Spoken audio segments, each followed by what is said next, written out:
बहुत समय पहले जब संसार में अधर्म बढ़ रहा था और सृष्टि का संतुलन डगमगा गया था, तब महाशक्ति ने अपना प्रथम स्वरूप प्रकट किया, मां शैलपुत्री। नवरात्रि का प्रथम दिन इन्हीं को समर्पित है। सती, जो दक्ष प्रजापति की पुत्री और भगवान शिव की पत्नी थी, एक बार अपने पिता के विशाल यज्ञ में पहुंची, परंतु उस यज्ञ में शिव का आमंत्रण नहीं था। वहां जाकर उन्होंने देखा कि उनके पिता दक्ष सबके सामने शिव का अपमान कर रहे हैं। सती के लिए यह असहनीय था। उन्होंने कहा, जिस शरीर को धारण कर मैंने इस अपमान को सुना है, मैं इसे अब और नहीं रख सकती। और वे यज्ञ की अग्नि में कूद पड़ी। ये दृश्य देखकर देवता, ऋषि और ब्रह्मांड सब स्तब्ध रह गए।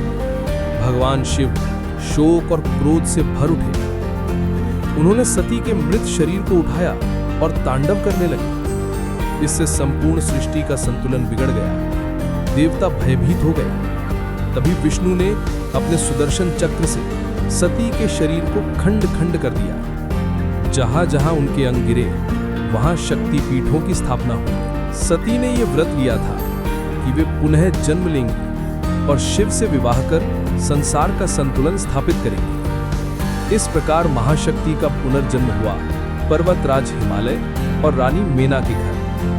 क्योंकि वे पर्वत की पुत्री थी, इसलिए उनका नाम पड़ा शैलपुत्री। उनका जन्म केवल एक कन्या का जन्म नहीं था, वह ब्रह्मांड को संतुलित करने का संकल्प था।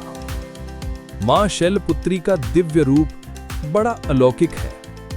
वे नंदी बैल पर सवार रहती हैं, जो धर्म और स्थिरता का प्रतीक है। उनके दाहिने हाथ में त्रिशूल है, जो त्रिगुण सत्व, रज, तम और तीन काल भूत, वर्तमान, भविष्य पर नियंत्रण का प्रतीक है। बाएं हाथ में कमल पुष्प है, निर्मलता और पवित्रता का प्रतीक। उनके मस्तक पर अर्धचंद्र शोभित है, जो शांति और मन की स्थिरता का द्योतक है। शैलपुत्री का यह स्वरूप भक्तों को यह संदेश देता है कि जीवन की कठिनाइयों में भी मन को पर्वत की तरह स्थिर और अडिग रहना चाहिए। एक, शिव शक्ति का पुनर्मिलन। सती के आत्मदाह के बाद शिव संसार से विरक्त हो गए थे। शक्ति ने शैलपुत्री रूप में जन्म लेकर शिव से पुनः विवाह करने का संकल्प लिया, ताकि सृष्टि का संतुलन लौट सके। 2, आध्यात्मिक साधना की नींव रखना। नवरात्रि का प्रथम दिन शैलपुत्री की पूजा को समर्पित है। वे मूलाधार चक्र की अधिष्ठात्री हैं। साधक की आध्यात्मिक यात्रा का आरंभ यहीं से होता है। 3, धैर्य और स्थिरता की शिक्षा। पर्वत की पुत्री होने के कारण वे जीवन में धैर्य, सहनशीलता और दृढ़ता का संदेश देती हैं। नवरात्रि की शुरुआत मां शैलपुत्री की आराधना से होती है। भक्तजन कलश स्थापना करते हैं और मां को शुद्ध घी का भोग अर्पित करते हैं। कहते हैं कि इससे रोग दूर होते हैं और आयु में वृद्धि होती है।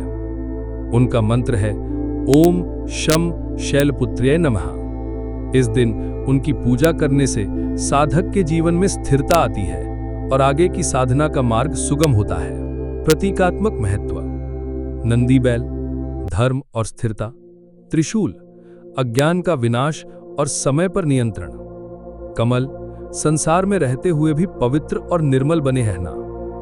अर्धचंद्र, मन की शांति और भावनात्मक संतुलन। इस प्रकार सती के आत्मदाह के बाद जब शक्ति ने पर्वतराज हिमालय की पुत्री रूप में जन्म लिया, तो वे मां शैलपुत्री कहनाई। वे नवरात्रि की प्रथम देवी हैं। उनकी पूजा से साधक को साधना की नींव, मन की स्थिरता और जीवन में दृढ़ता प्राप्त होती है। मां शैलपुत्री हमें सिखाती हैं, पर्वत की तरह अडिग रहो, परिस्थितियां कैसी भी हों, मन को स्थिर रखो और अपनी साधना की शुरुआत साहस और शुद्धता के साथ करो। दोस्तों, देवी शैलपुत्री की ये दिव्य कथा आपको कैसी लगी?